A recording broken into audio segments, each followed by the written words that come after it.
and today I'm going to be breaking down Dustin Poirier versus Michael Chandler. My initial reactions to this fight is, there's bad blood here, you know, and both of these guys are strong. Both of these guys are pretty solid 55-pounders. You got both of these guys that are fan favorites that don't like each other, that there's a little bit of bad blood.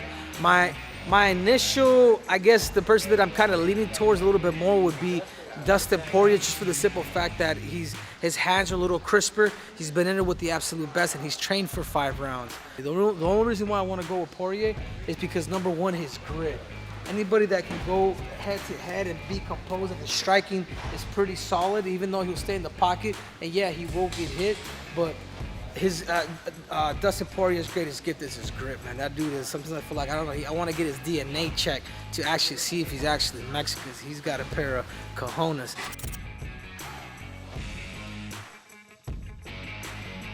Who do I think is going to win and why?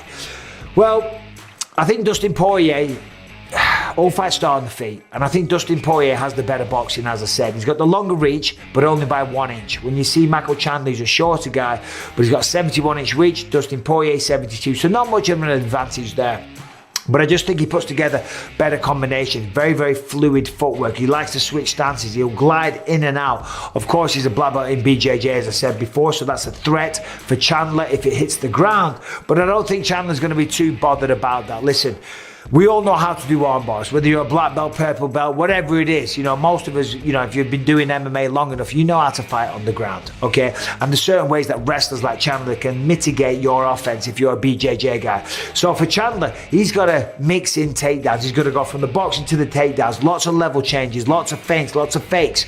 Use the hands, set up the level changes. I don't think we'll see too many kicks from either man. For Dustin Poirier, throwing kicks that could open a door for Chandler to counter with takedowns. So I don't think we'll see many kicks from Poirier, but the hands will be on display. I think Poirier is going to keep this one on his feet. I think he's going to dance around the octagon, use the jab, frustrate Chandler a little bit, but then remember, this is only a 3-round fight. So I think he's going to be cagey to start. There's always a feeling out process. Then rounds 2 and 3, I think we're going to see Dustin Poirier going in there and trying to, you know, really establish a lead, really get ahead, obviously looking for the TKO, but Michael Chandler is very tough.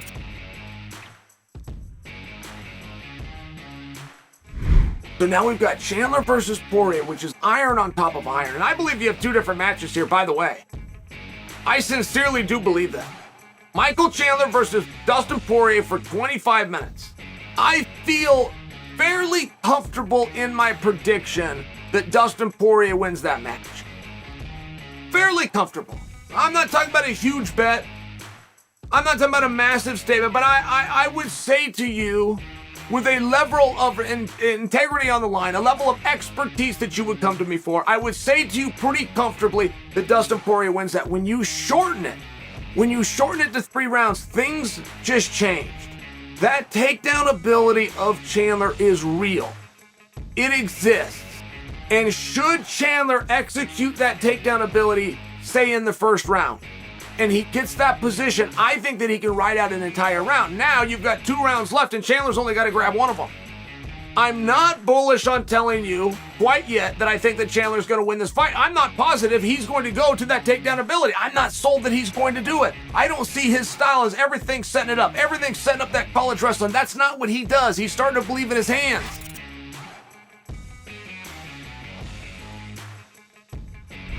Fair enough. Very quickly, who do you like in the fight between Poirier and Chandler? It's a 3-round fight. Yeah. If Chandler fights smart, he should be able to win this fight. But I think Chandler right now, he's so focused on being exciting. He's so focused on being entertaining and for the fans, he puts himself in really bad situations. I think if he goes out there, plays a very conservative striking game, a lot of wrestling, he should be able to pull this off. But in reality, I think Dustin Poirier is going to end up winning this fight because Chandler's going to try to be more than he needs to be, and I think he's going to end up losing the fight because of that.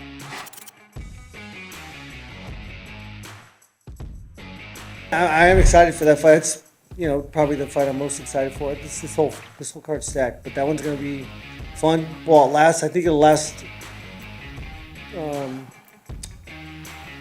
quite a while. think it might go to a decision. In my mind, every time I play it over, I see it very similar to the fight that me and Chandler had. It's going to be, Poirier's technique, trying to outclass how explosive Michael Chandler is. I think, the first round is so dangerous with Michael Chandler. Second round's almost as dangerous, and third round's not quite. So we'll see how it goes.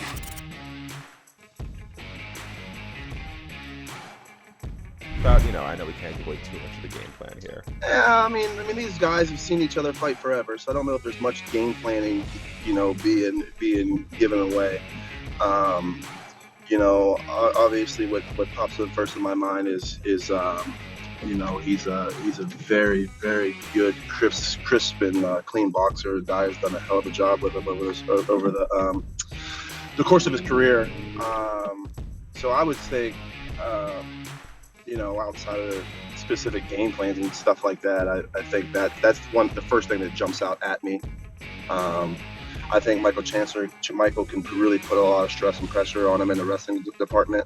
I think it's just a matter of how much he's willing to do that from an energy standpoint. But I feel that he could certainly make up some difference there.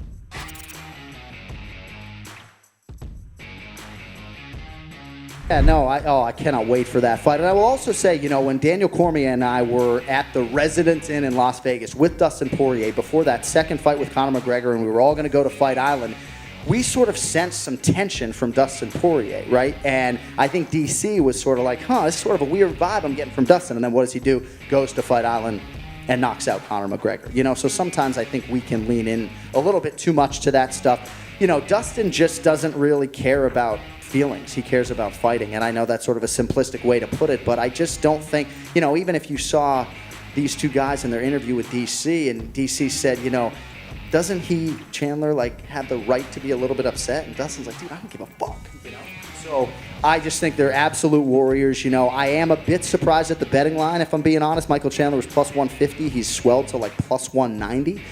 So I didn't expect the fight to be that wide. But what an opportunity for Poirier to prove that his UFC experience means a whole lot. If there was any genesis for the bad blood, it was that Poirier seemingly felt like Chandler got a little bit fast-tracked when he came to the UFC, and I guess he's earned the fight now.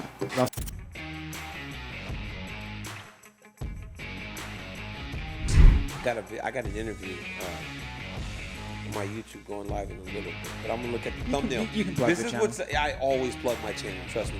But this is what Dustin told me yesterday, and I just got to get the correct word. Yes, if Michael Chandler tries to fight him like he did Justin Gaethje, I'm gonna clean him up, like it's over. He does not think for 1 second Chandler can fight him in the way that he fought Gaethje. Not saying that the chin won't hold up.